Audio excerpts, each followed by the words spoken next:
Historia compartida por Eduardo Liñán. Mi nombre es Elena Ríos, y lo que voy a contar es tan real como el aire que respiro. En el año 2008, mi entonces esposo y mis dos hijos, Hugo de 7 años y Mario de 5, y yo nos mudamos a Guadalajara. Estábamos buscando un nuevo comienzo. Al principio todo parecía marchar con normalidad, pero 4 años después mi matrimonio se desmoronó. Tras el divorcio, en 2012 me mudé con mis hijos a una casa en un fraccionamiento tranquilo en Zapopan. Esperaba comenzar de nuevo. Desde el primer día en esa casa algo no se sentía bien.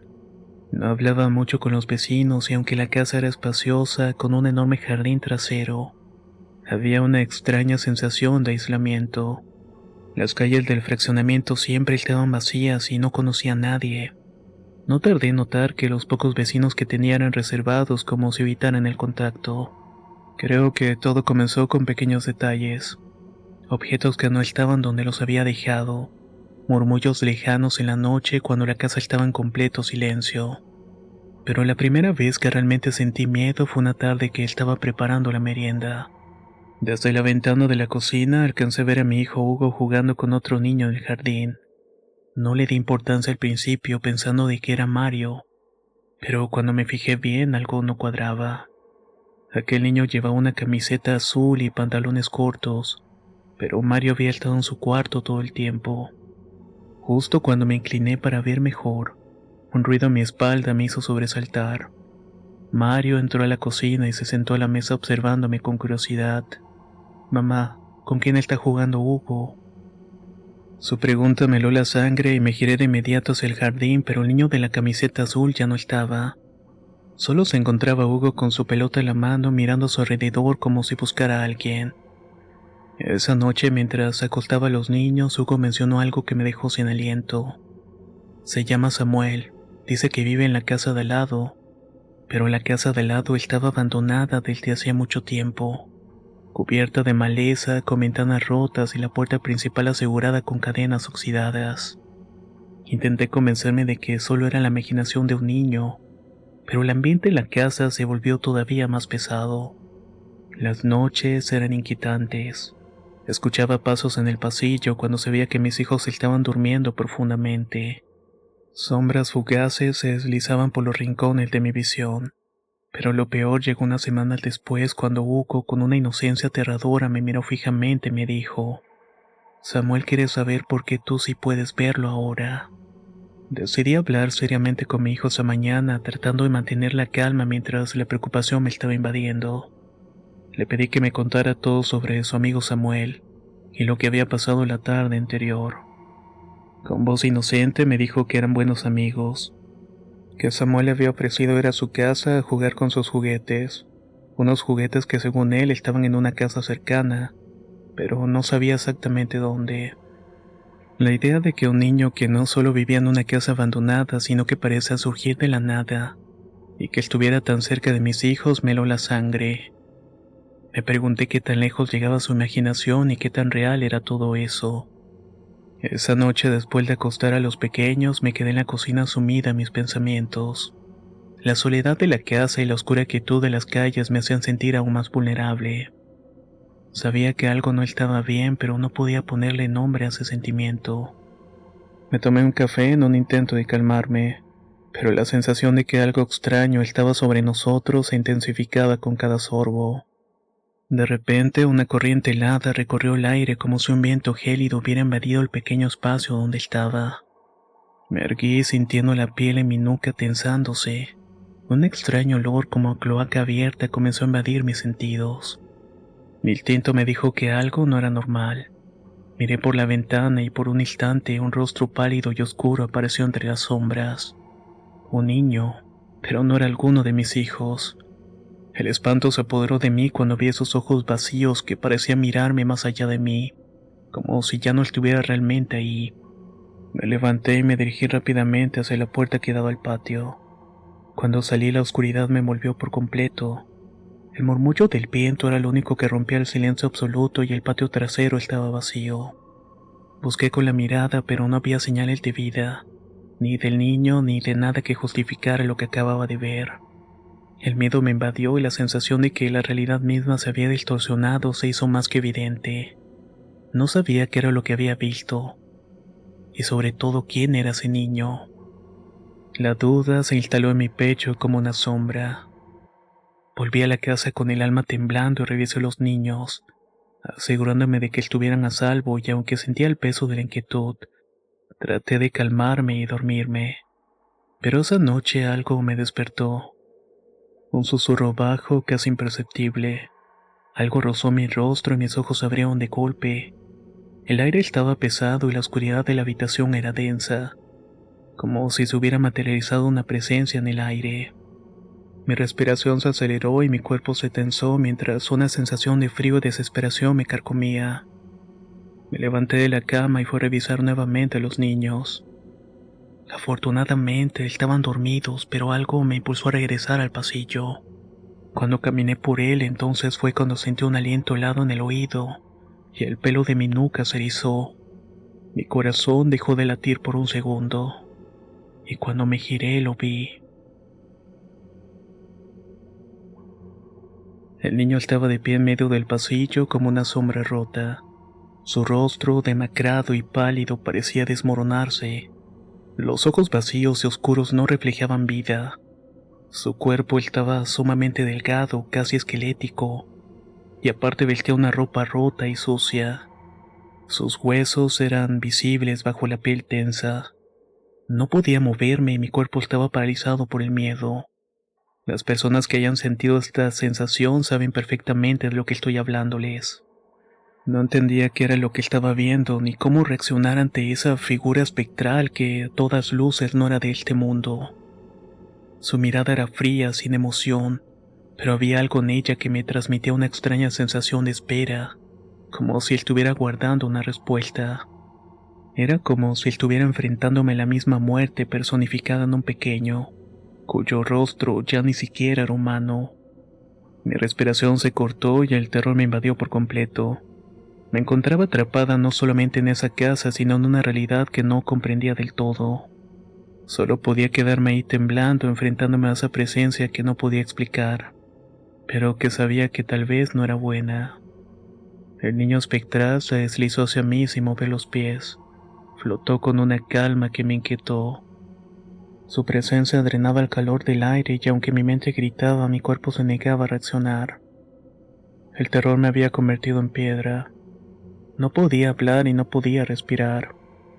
Todo mi ser estaba atrapado en un abismo de pánico absoluto. Justo cuando pensé que la sombra infantil me alcanzaría, una voz infantil rompió el silencio. Samuel, ¿qué haces aquí? Ya es tarde para jugar. Era Hugo. Mi hijo estaba de pie en el pasillo, frotándose los ojos con inocencia, sin entender la magnitud del horror que nos rodeaba. El espectro pareció reaccionar a su voz girando lentamente hacia él. Su rostro demacrado y sus ojos vacíos no expresaban emoción, pero su cuerpo comenzó a moverse, deslizándose con lentitud hacia la sala. Con cada metro su silueta se desvanecía hasta que solo quedó la oscuridad de la casa. Me levanté temblando y corrí hacia Hugo tomándolo de la mano con el corazón desbocado. Sin pensarlo dos veces cerré la puerta de la habitación y empujé un mueble contra ella. Mi respiración era errática y mis pensamientos estaban desordenados. No entendía la situación aterradora, pero mucho menos entender que mi hijo podía hablar con algo que no debía existir. Lo terminé envolviendo en mis brazos, sintiendo su calor, asegurándome de que era real, pero en mi interior algo me estaba diciendo que se había quebrado. Mi casa ya no era un refugio, era un nido de sombras y mis hijos estaban en riesgo, sobre todo Hugo. A la mañana siguiente, aún con las imágenes de la noche anterior ardiendo en mi mente, busqué respuestas. En el trabajo me atreví a contar lo que había pasado a unas compañeras de confianza. No esperaba que creyeran cada palabra, pero lo hicieron. Una de ellas me habló de una mujer que realizaba limpias espirituales, alguien con fama de enfrentar lo que otros ni siquiera se atrevían a nombrar. No tenía otra opción. No podía mudarme de inmediato y necesitaba recuperar la paz aunque fuera temporalmente. Días después, cuando logré dejar a los niños con una amiga, recibí a la mujer en la casa. Era mayor, de rostro marcado por la vida, pero tenía una mirada que parecía atravesarlo todo. Apenas cruzó la puerta, se detuvo, inspiró profundamente y murmuró: «Aquí no estás sola, hija». Mi piel se erizó. La mujer comenzó a preparar sus herramientas: saumerios, hierbas, un vaso con agua que colocó en la mesa del comedor. Sus oraciones eran un murmullo constante, una litanía que impregnaba cada rincón de la casa mientras avanzaba por los pasillos. El aire se volvía cada vez más pesado, como si la casa misma rechazara su presencia. Y entonces ocurrió. De la nada, un fuerte golpe cimbró la sala. Los saumerios se le escaparon de las manos, arrojados con violencia por una fuerza invisible. La mujer cayó de rodillas aferrándose a un rosario, murmurando cosas con urgencia. Una ráfaga helada recorrió la habitación de la penumbra del cuarto y algo emergió. Era Samuel, pero ya no era el mismo. Su piel, antes pálida, ahora se oscurecía como cenizas. Sus ojos eran dos destellos negros y brillaban con una malicia que nos hizo estremecer a ambas. Su figura, antes infantil, parecía retorcida, deformada por algo maligno que se aferraba a él. No era un niño. Nunca lo había sido. El aire vibró con un sonido sordo, un murmullo que no provenía de la boca del espectro, sino de la propia casa. La mujer gritó aferrándose a su amuleto, ordenándole que se marchara, que soltara este lugar. Pero el ente no retrocedió y no quería irse. El pánico me invadió y por un instante sentí que el suelo cedía ante mis pies. Parecía que el mundo se estaba partiendo en dos. Estábamos atrapados en una casa maldita frente a una presencia que jamás debimos haber despertado. Y entonces las luces comenzaron a apagarse una por una. La pesadilla apenas estaba comenzando. La noche se alargó como un infierno. La mujer luchó con todas sus fuerzas para liberar la casa, pero el mal que habitaba en ella era más poderoso. Los saumerios se apagaban con furia cada vez que intentaba encenderlos. Los cantos de protección que parecía decir con seguridad se ahogaban por los rugidos de una fuerza invisible que parecía burlarse de ella y de nosotras. Cada intento de expulsar el espíritu solo lo alimentaba, como si algo todavía más oscuro se estuviera apoderando del lugar. Los muebles comenzaron a moverse solos con estruendosos golpes que sonaban por toda la casa. Los gritos del espectro, más guturales y violentos, nos helaban la sangre. Cada rincón de la casa, antes silencioso, se llenaba de voces y gritos, como si una multitud de condenados nos estuviera rodeando. Los espejos reflejaban distorsiones grotescas, figuras oscuras que se desvanecían antes que pudiéramos mirarlas por completo. La presión en el aire era insoportable, como si un peso invisible nos estuviera aplastando y robándonos el aliento. La señora, agotada, con el rostro pálido y sudoroso, miró al vacío con desesperación. Sus palabras temblaron al decir lo que yo ya intuía. Esto no es un espectro común. Lo que tenemos aquí no es un alma perdida. Es algo mucho más oscuro y malvado. Lo que está atrapado aquí no quiere irse. Es un demonio y está en su casa, o en las ruinas que la rodean. No lo sé con claridad, pero esta casa formaba parte de otras en el pasado, y supe que aquí ocurrieron cosas horribles en esos tiempos. La revelación me golpeó como un puño. Habíamos estado intentando erradicar algo que no era humano, algo mucho más peligroso y maligno que cualquier espíritu. ¿Qué había traído a este demonio a nuestra casa? ¿Qué le había dado el poder de invadirnos con tal furia? Las respuestas se desvanecían en la ignorancia de las cosas, igual que las fuerzas que estábamos usando para defendernos. La batalla se alargó hasta el amanecer, pero la oscuridad no cedió. El demonio se mantenía firme, burlándose de nuestros esfuerzos. Finalmente, exhausta, la mujer se arrodilló implorando ayuda a lo divino. Pero sus palabras fueron ahogadas por gritos espantosos, un rugido de furia que pareció hacer temblar los cimientos de la casa. La luz del día llegó con una calma inquietante, pero el caos de la noche había dejado cicatrices en nuestra mente y cuerpos. La mujer, visiblemente traumatizada, miró al horizonte y luego me dijo con una voz temblorosa: «Tenemos que irnos, no hay forma de liberarlos. No seguro que estén aquí. Este demonio está demasiado arraigado y no vamos a ganarle. La única opción es escapar, antes de que nos consuma por completo». Con esas palabras supe que ya no había vuelta atrás. Ya no importaba el hogar que habíamos intentado construir. Solo quedaba escapar de la pesadilla en la cual nos habíamos convertido en prisioneros. Recogí a Hugo, que aún parecía estar confundido, pero con una extraña tristeza en el rostro. Era el único que, a pesar de todo, parecía lamentar tener que irse.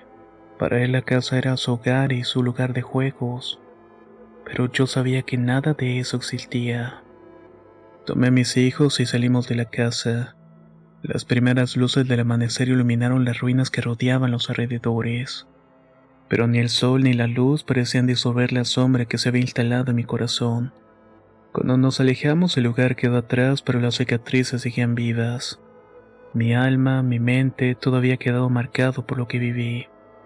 La sensación de que algo nos había observado y de que algo nos había reclamado no me abandonó nunca. El recuerdo de aquella noche quedaría con nosotros, una experiencia horrible, una lección que nos perseguiría para siempre. Y mientras nos alejábamos de la casa, un sentimiento de inquietud persistió, como si de alguna manera esa presencia oscura aún estuviera vigilándonos, esperando el momento adecuado para volver.